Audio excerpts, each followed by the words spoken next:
Hi, folks. So this video is on the film Cleo from 5 to 7.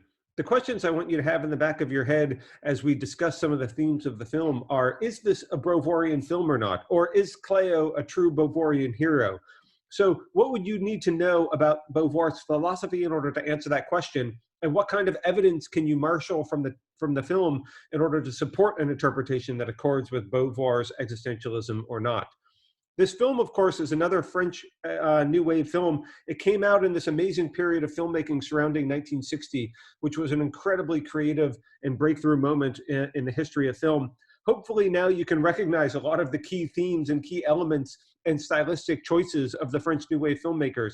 It's another small cast shot in a contemporary setting, almost entirely outside of the studio, just in on location sets around the streets of Paris again. And it has a kind of really improvisational style and a lot of interesting and real world dialogue and a lot of attention to photography and innovative editing. You can see many of the themes and formal choices in this film that make it similar to some of the other French New Wave films we've watched in this class. It's important to also realize that this was directed by a woman. Anya Verda, or Agnes Verda, is a really central French New Wave filmmaker, although she's not as well known and doesn't get as much credit as Truffaut and Godard and some of the more famous men. The French film industry is no better than the American at fighting against patriarchy, and it's amazing. It's important to understand that French women were also prominent directors, not just coming to again now in contemporary times, but actually in the history of French cinema. And in my opinion, this is my favorite film from the whole French New Wave period. It does so many things that the period is known for, and does them in such an amazingly philosophical manner. This film is a masterpiece, in my opinion. It's one of the 10 greatest films of all time. Let's talk about some of the themes, because the theme of female identity and how female identity is a construct, is socially constructed, socially conditioned, comes up over and over again in the film in so many different ways. It's incredible. In the main plot, of course, in Cleo's question about whether or not she is ill, whether she has cancer, whether she is doomed to die. So the very central existentialism is forefronted in the very plot of the film. But all of these different subplots and other characters that get introduced in the film just raise this issue about the construction of female identity. For example, remember the scene in the sculpting studio where all of these artists are literally constructing the female identity, constructing women in sculpture. So this is, one of Cleo's friends, Dorothée, is posing nude for this, and all of these sculptors are actually literally constructing images and representations of women. And the connection between art and art as a human construct and the construction of gender is also comes up over and over again, because art is really central to this. Cleo, of course, is a singer who's singing about songs about her own identity and what it means to be a woman. And we encounter this in paintings where, one of the passers-by remarks, the painting is called Woman. So we see this over and over again, that the representation of women is connected to social constructions. Another way the film raises this theme, again, is through images, not through sculpture and painting images, but through reflective images, so through mirrors. If you pay attention to it as you watch or rewatch this film, there are so many mirrors. It's almost every single scene has mirrors in it. And we see the images of Cleo reflected and duplicated. Mirrors, of course, are a famous cinematic device because it allows characters to be self-reflective, and it allows filmmakers to sort of portray in a visual style what's required for the medium to be compelling, this idea of interiority and self-reflection. But it also has to do with surface appearances and the part that we see, the part that voyeurs gaze at, and the way in which Cleo is the object of the gaze of male gazes throughout the film is really a critical theme. And mirrors heighten this look, and they have a way of also looking at superficiality and the way in which Cleo's character arc is really the central story here, and how throughout a lot of the film, she is obsessed with her own appearances. And that's why we see her looking in mirrors. She is looking in those mirrors continually for a kind of acknowledgement, for a kind of self-validation. And of course, it's the kind that she can't get, and that's why she is in despair and condemned and in deep angst over her own mortality throughout at least the majority of the film. So I guess I'm already getting on to some of the other key themes and Cleo's character arc. But it's so all intertwined, and this issue about female identity is deeply connected to the philosophical import of the film precisely because it intersects these existentialist themes that I'm already sort of weaving together and blending in here.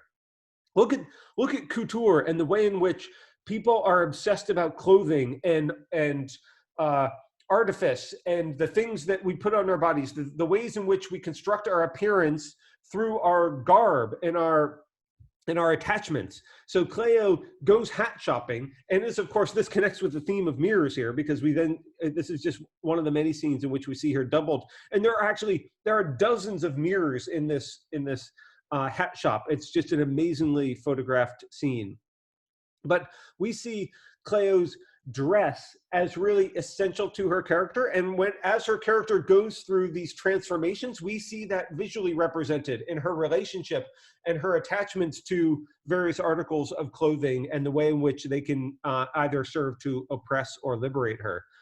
And all of these themes, of course, connect with this idea about observation and how this relates to female identity and the constructedness of gender. So Cleo is observed continually by men throughout the film. We see when she's walking down the streets, we see the people commonly looking at her and staring. And oftentimes this is really done in an arresting way because they break the fourth wall and the characters look directly at the camera. We see Cleo constantly observing herself. We just see the shopkeeper observing her as she is observing herself in the mirror. So they are both observing her here. There's these amazingly complex triangulation of looks throughout the film, and so much of it centers on the way in which Cleo is an object for society, for all the other characters in the film, and through the looks of the people continually, both the passersby and the people central to the film. And this often relates to disparaging remarks and patriarchal attitudes from the men. I give you just one clip of this. This is the scene where Cleo is riding in the taxi cab with this really colorful character, the taxi cab driver, an interesting woman character in the film that's supposed to provide a kind of counterpoint to some of the other female themes and characters in the film. But these guys drive by and are saying all these like rude sexist things. It's just pervasive patriarchy that is inescapable. Even when you're just trying to move from one place to another, Cleo is surrounded by it all of the time. And that's just one of the ways in which she is oppressed by social norms and gendered social norms. But let me give you some other examples that really highlight this. You know, her identity is constructed in the way in which she is depicted as childlike or infantile. And this comes up over and over again. And of course, it's not just the men who perpetuate the norms of patriarchy. Cleo's close friend and like secretary character for her, Angèle, is continually infantilizing her. So she is treating her as somebody who can't actually make her own decisions. Notice she's wiping her nose. This is exactly the way a parent cares for a child. And you know, you see parents in restaurants wiping off their kids' faces and having them blow their nose and things.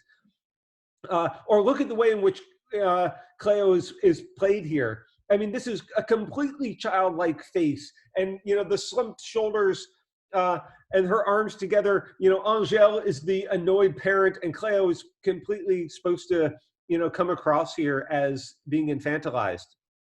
And look at this other scene from her apartment where, you know, she's given these like toys and cute things, cute objects. She is treated like a helpless child who is incompetent in many ways. Of course, Cleo is also the hero of the film. So these are the things, this is where she starts, but this is not her complete character arc. These are the forces oppressing her from which she must finally rebel and fight against and fight for liberation.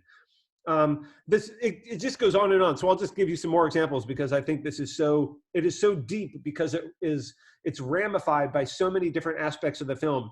she is literally treated like a doll in many ways. And what's so interestingly Beauvoirian about this is Beauvoir says that what oppression does us and why oppression is hateful is it turns us into a thing. And a doll is literally not a subject, but it is an object. It is a completely objectified representation of a human. And the ways in which representations of femininity and being a woman for Cleo and her role in society create a kind of objectification of her. This is sort of literally a metaphor or a symbol for all of these processes and what they're doing at once. So she voices this in lines of dialogue in various places where she says, you know, you're making me into a China doll. She sort of really hits the point explicitly, but we see this throughout the way in which Angèle, you know, dotes over her and treats her, you know, her wigs and does her hair in various ways, just precisely like a kid plays with a doll. And the way in which Cleo is surrounded by dolls and toys really connects with this theme. So I think the doll theme ties so much of this together and really makes it deeply Beauvoirian. Let me say another one. Another way in which there's a valence or a normative an aspect. These are all value-laden distinctions. These are not neutral, but these are politicized, or these have oppressive force. Think about the ways in which the objectification of Cleo is tied to the way in which she is denigrated or disvalued.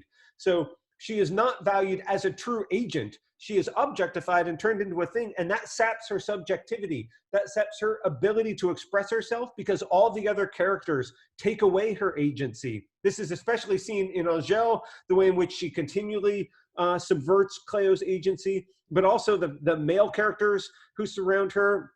You know, Raoul, her love interest, who deeply takes away her agency and treats her as incompetent in various ways.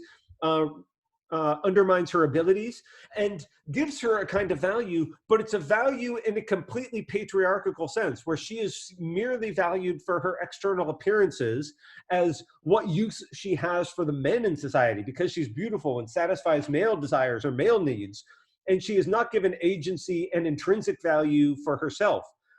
One last place, you know, Cleo's role as a performer again ties with these questions about the constructedness of female identity, because she is literally, her identity is literally constructed. Her name is literally constructed in this film, as many performers' stage names are. So there's so many, I mean, I could just keep going, but let me talk about the lyrics, because there's this amazing scene where the songwriters for Cleo come in to portray a new song, and this is critical for her transformative character arc throughout the film. And those lyrics have to do with Cleo's identity and the way in which her identity is constructed. So the lyrics, like I just give you a couple examples. There's 1,000 women mixed up in me.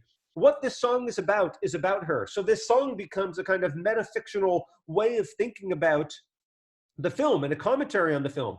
But notice where we are at this point in the film. This is Bob, the songwriter, coming in dictating words. So it is a man literally putting words in her mouth, and he is in a sense giving the words that construct her identity. So this is in the throes of patriarchy. It is, and sometimes when we have these metafictional moments in film theory, we talk about this as the script. Things that are sort of written down that dictate plot points are sort of sometimes symbols of the script of the movie, the thing that drives the action and the plot. And so Bob being in charge of the lyrics here is like him being in charge of the script that determines Cleo's life. And it is just one concrete example on which her identity is being constructed in an oppressive way by other people, other subjects in society, by and large dominated by patriarchal forces and by men. So what I've been talking about in this video is just one or two of the key themes of this film. The themes having to do with Cleo's identity and how that relates to the theme of the constructedness of females, or the concept of females, so the way in which women are oppressed by norms in society. So where we go from here and what the rest of the Cleo's story is going to be, we'll talk about in some of the other videos. Thanks.